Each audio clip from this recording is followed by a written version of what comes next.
It's wild to think how one named Salman Shah can still spark that kind of energy in people, even decades later.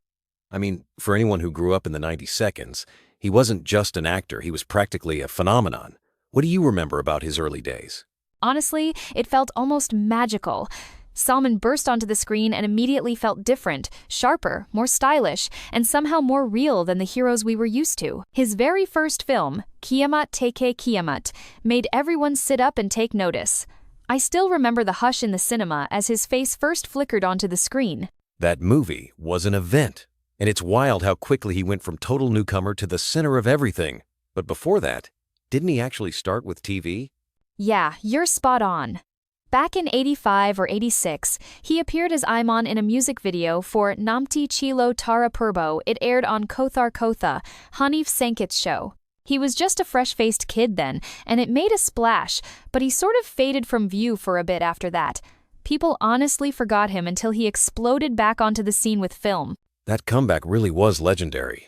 I remember people flooding the theaters for Kiamat Teke Kiamat. It almost felt like a festival. The chemistry between Salman and Mushumi was just insane. Did you catch it in the cinema? I did, and honestly, the atmosphere was electric.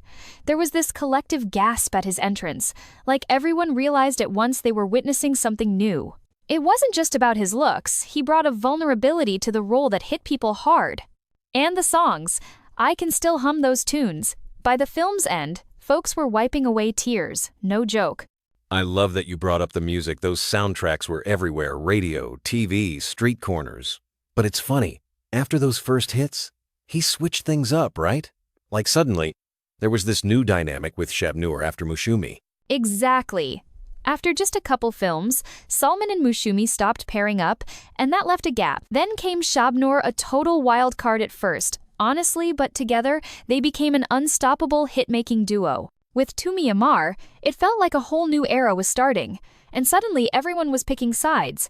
Were you Team Salman, Shabnur, or Team Mushumi Sani? What always surprises me is how he wasn't just the romantic guy. Like after 3 back-to-back love stories, suddenly you get this tough, rebellious Salman and Bekov. That was such a switch. I know! Seeing him as a college activist fighting corruption was wild. He pulled it off too, even though most of his fans loved him as the gentle hero. The way he tackled those political themes, it made the cinema feel dangerous almost. But even with the action, that same charm and vulnerability kept shining through. And yet, he didn't stick to action for long. It's almost like he instinctively knew his real magic was in those heart-tugging romance roles. Maybe that's why every new Salman film felt like an event, because you never quite knew what side of him you'd get. I have to admit, it still stings to talk about how suddenly it all ended. The whole country was in shock the day Salman died. It was like someone had punched a hole through our pop culture. What do you remember from then? Those days felt unreal, honestly. The news was full of rumors. Was it really suicide, or was there more behind it? People whispered about family feuds, love triangles, even conspiracies. And the fact that we still don't have answers, it's a wound that never quite healed for his fans. Sometimes I walk past his old house and wonder what might have been if he'd lived. There's a real sense of unfinished business, isn't there? He left behind so many what-ifs, so much unrealized potential. But maybe that's also why his legend endures. He's frozen in time at his brightest.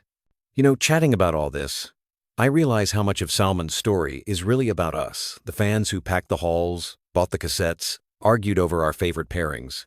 How do you see his impact now, all these years later? Even today, when his songs play or his films air on TV, people pause. That connection hasn't faded. He inspired a whole generation to dream, dress a little sharper, maybe even fall in love a little harder. And there's this bittersweet pride that we, as fans, got to witness his meteoric rise, however brief. Sometimes, I think that's what makes legends. They burn brightest, even if only for a short while.